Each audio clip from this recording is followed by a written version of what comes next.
Yes, we are here right now, mga kababayan. Nandito tayo ngayon sa bandang Mansura and Najwa, sa kalagitnaan nito, at nandito tayo very near at napakalapit lang sa metro station.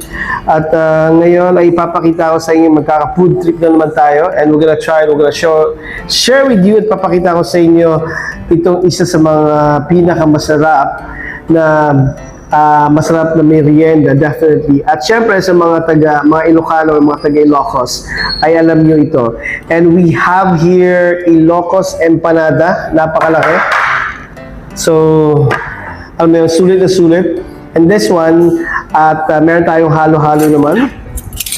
By the way, naka-promo ito. And I'm here right now in Maya's Kitchen. At napadaan tayo dito sa area na to. At naisip ko na ipakita sa inyo sa mga hindi pa nakakaalam ang kanilang mahiwagang Ilocos empanada. And meron kang choice actually.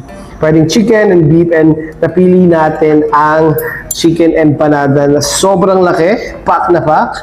At ang kanilang mahiwagang halo-halo. Maraming sahog, maube at ma-creamy. And ngayon titikman na natin.